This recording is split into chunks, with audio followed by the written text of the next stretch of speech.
పవన్ కళ్యాణ్ కొండగట్టు బయలుదేరి వెళ్తున్నారు. తొలిసారిగా డిప్యూటీ ముఖ్యమంత్రి, ఆంధ్రప్రదేశ్ డిప్యూటీ ముఖ్యమంత్రి హోదాలో ఆయన మొదటిసారి వెళ్తున్నారు. అయితే ఇప్పటికే 3 సార్లు ఆయన అంజన్న సన్నిధికి వెళ్ళారు. గత సంవత్సరం వారాహి పూజకి వెళ్ళారు, అంతకుముందు యువరాజ్యం అధ్యక్షుడిగా ప్రచారంలో భాగంగా వెళ్ళారు, మధ్యలో కూడా ఒకసారి వెళ్ళారు. మనకు తెలుసు చిరంజీవికైనా పవన్ కళ్యాణ్కైనా ఆంజనేయ స్వామి అంటే వాళ్ళకు చాలా భక్తి, ఆంజనేయ స్వామిని కొలుస్తుంటారు. అయితే కొంతమంది నిన్న పవన్ కళ్యాణ్ డిప్యూటీ ముఖ్యమంత్రిగా పర్యటనకు వస్తున్నారు అనగానే జనసేన నాయకుల్లో కొంత ఉత్సాహం వచ్చింది. ఏపీలో అధికారంలోకి తెచ్చారు, ఇక్కడ కూడా తాము అధికారం దిశగా వెళ్తాం, అధికారంలోకి వస్తాం అంటే ఇక్కడ బీజేపీ, టీడీపీ, జనసేన మళ్ళీ కలిసే అవకాశం కూడా ఉంటుంది కదా, అక్కడ ఉంది కాబట్టి ఇక్కడ కూడా కలవచ్చు అనేది వాళ్ళ అభిప్రాయం. అంటే దీన్ని ఎలా చూడాలి? కేవలం దర్శనానికి వెళ్తున్న పవన్ కళ్యాణ్గా చూడాలా, లేకుంటే పవన్ కళ్యాణ్ ఏమైనా రాజకీయాల గురించి రియాక్ట్ అయ్యే అవకాశం ఉందా? తెలంగాణపై కూడా ఫోకస్ చేసే అవకాశం మీకు కనిపిస్తుందా? అంటే రాజకీయ నాయకులు దర్శనానికి వెళ్ళినా కూడా దర్శనం తర్వాత ముందో రాజకీయం ఉండదు, ఉండకుండా పోదు కదా. తిరుమల కొండకు వెళ్ళి కూడా అక్కడ నుంచి మాట్లాడుతున్న సందర్భాలు మనం చూసాం కదా. సో అందువల్ల దర్శనమే, రాజకీయమే. సో అందువల్ల ఆ మొదటి నుంచి కూడా నీకు తెలంగాణ ఏర్పడినాక మీరు గమనిస్తే జగన్మోహన్ రెడ్డి నిష్క్రమించాడు, కానీ తెలుగుదేశం నిష్క్రమించలేదు, జనసేన నిష్క్రమించలేదు. అవును.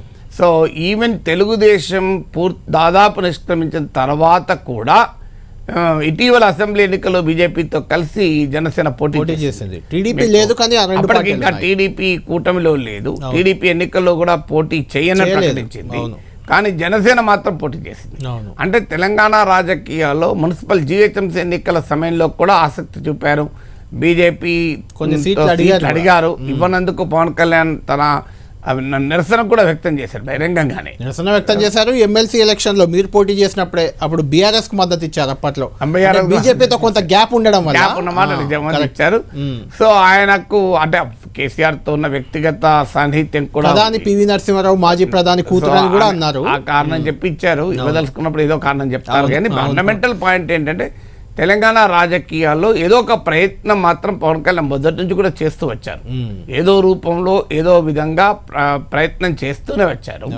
సో కానీ ఎన్నడూ పెద్ద ప్రభావం చూపలేదు. మీకు జిహెచ్ఎంసీ ఎన్నికల్లో 150 కార్పొరేటర్ అంటే ఒక్కటి కూడా ఇవ్వలేదు కదా బీజేపీ. ఇవ్వకపోవడం కాదు, అప్పటికి నాకు గుర్తు రాష్ట్ర అధ్యక్షుడిగా సంజయ్ ఓపెన్గా ప్రకటించారు, మాకు తెలంగాణలో ఏ పార్టీతో పొత్తుండదు అని. లక్ష్మణ్ కిషన్ రెడ్డి వెళ్ళి పవన్ కళ్యాణ్ కలిశాక బీజేపీకి మద్దతు ఇచ్చారు. అసెంబ్లీ ఎన్నికల్లో మాత్రమే సీట్లు ఇచ్చారు. సో అందువల్ల ఆంధ్రప్రదేశ్లో బీజేపీ, టీడీపీ, జనసేన కలిసి ఉన్న తెలంగాణలో టీడీపీ, జనసేనతో బీజేపీ కలుస్తుందా అనేది క్వశ్చన్ మార్కే. అది ఆటోమేటిక్ అయితే కాదు. ఇక్కడ రాజకీయాలు అక్కడ రాజకీయాలు ఉంటాయి. ఎందుకంటే ఇక్కడ తెలంగాణలో టీడీపీ, జనసేనతో కలవడం వల్ల ప్రయోజనం ఎంత అనే విషయంలో బీజేపీలో భిన్నాభిప్రాయాలు. అంటే నాగేశ్వర్ గారు, ఆంధ్రప్రదేశ్లో పవన్ కళ్యాణ్కు ఉన్న సినిమా ఇమేజే కదా రాజకీయాల్లో అయినా రాణించడానికైనా దేనికైనా, దాంతో కంపేర్ చేస్తే తెలంగాణలో ఇంకెక్కువ ఇమేజ్ ఉంది. పవన్ కళ్యాణ్కి అభిమానులు కూడా చాలా ఎక్కువ. ఇక్కడ మీకు చిరంజీవికి లేరా ఇక్కడ అభిమానులు? చిరంజీవికి కూడా వచ్చాయి, అప్పుడు బాగానే ఓట్లు, ఒకటే సీట్ వచ్చింది, రెండు బాల్కొండ, నిర్మల్ 18 మహేశ్వర్ రెడ్డి 18 సీట్లు ప్రజారాజ్యం కాస్తే 16 సీమాంధ్ర ప్రాంతంలో వచ్చాయి, 2 మాత్రం ఇక్కడ వచ్చాయి. అంటే తేడా ఏంటి?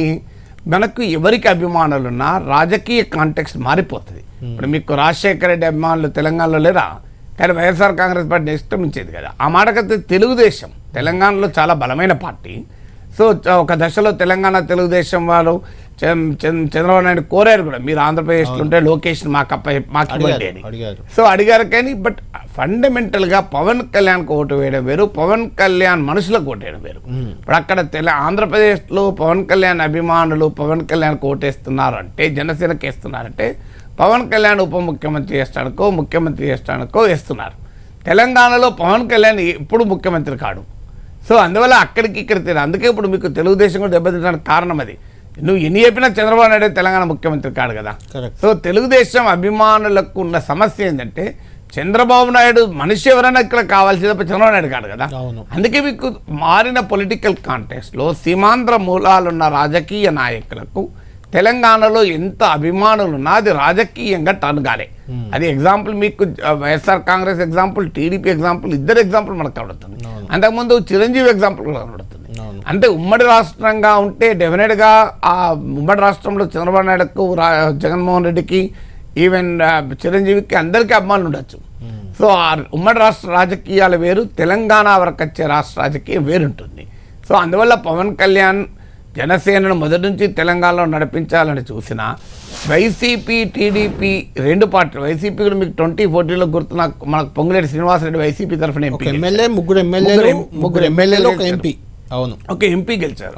తెలుగుదేశం అయితే ఇంకా అపూర్వ విజయం. 2014లో తెలుగుదేశం పార్టీ 15 ఎమ్మెల్యే ఎంపీ సీట్లు గెలిచారు. మల్కాజ్ నుంచి మల్లారెడ్డి గెలిచాడు. 15 బీజేపీ గెలిస్తే 15 టీడీపీ గెలిచారు. ఒక రకంగా కాంగ్రెస్ తో దగ్గర వచ్చారు TDP BJP combine. So BJP కన్నా కూడా 3 రెట్లు ఎక్కువ గెలిచారు.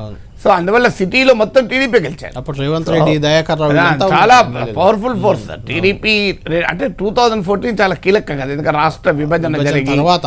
సో పెద్ద ఎత్తున తెలుగుదేశం పార్టీ 2 కళ్ళ సిద్ధాంతం అని అటాక్ గురైన తర్వాత ప్రజలు నిజమే ఓట్లు వేసారా లేదా? తెలంగాణ సమాజం తెలుగుదేశానికి ఓటేసింది. వాళ్ళు కంటిన్యూ చేసి పోరాడితే ఎలా ఉండేది. 2018కి వచ్చే వరకు 2 సీట్లు వచ్చి వాళ్ళంతా బీజేపీలో బీఆర్ఎస్ లో చేరారు. సో అందువల్ల రాజకీయంగా ఇంత ఉన్న బేసిక్ కాంటెక్స్ట్ మారుతుంది.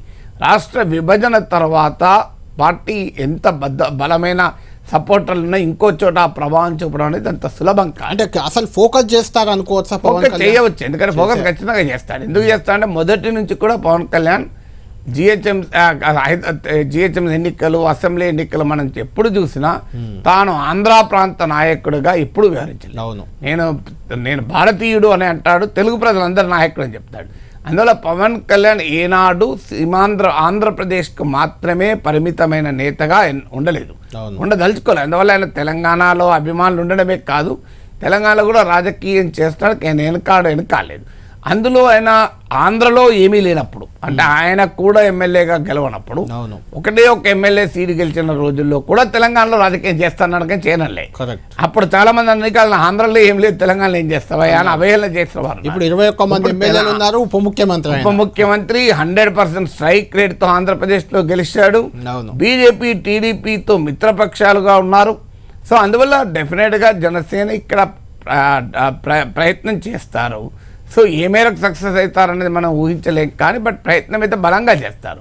బలంగా చేసినప్పుడు టీడీపీ మళ్ళీ రివైవ్ అవుతుందా?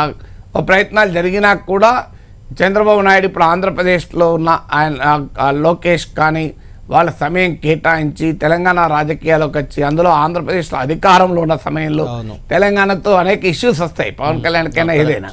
సో ఆ ఇష్యూస్లో తీసుకున్న వైఖరులు సమస్యలు ఉంటాయి. తెలంగాణలో బీజేపీ పెరుగుతున్న సమయంలో బీజేపీతో ఆంధ్రప్రదేశ్లో కలిసి ఉంది, ఇక్కడ బీఆర్ఎస్ అయితే కలవలేరు కదా జనసేన. కేసీఆర్తో ఎంత ప్రత్యేకమైన అభిమానం ఉన్నా అనుబంధం ఉన్నారు కనుకనే మీరు ఇంతకుముందు గుర్తు చేసినట్టు 2021 శాసనమండలి ఎన్నికల్లో బీఆర్ఎస్కు మద్దతు కూడా ఇచ్చాడు పవన్ కళ్యాణ్. కానీ బట్ స్టిల్ అక్కడ ఎంత రాష్ట్రం వేరని చెప్పినా ఆంధ్రప్రదేశ్లో బీజేపీతో కలిసి ఉండి కేంద్రంలో ఎన్డీఏలో ఉండి తెలంగాణలో మాత్రం ఎన్డీఏలో ఉండము అని అనరాదు. అంటే బీఆర్ఎస్ ఎన్డీఏలోకి పోయినప్పుడు ఆటోమేటిక్ గా చెప్పలేము. కానీ దానికి బీజేపీ సిద్ధంగా ఉంటుందా అనేది క్వశ్చన్. అది 2028 వరకు తెలుస్తుంది. ఇప్పుడు తేలే అంశం కాదు. సో అప్పుడు ఉన్న సిచ్యువేషన్ బట్టి ఏముంటుందనేది మనం ఇప్పుడు చెప్పలేము. రైట్.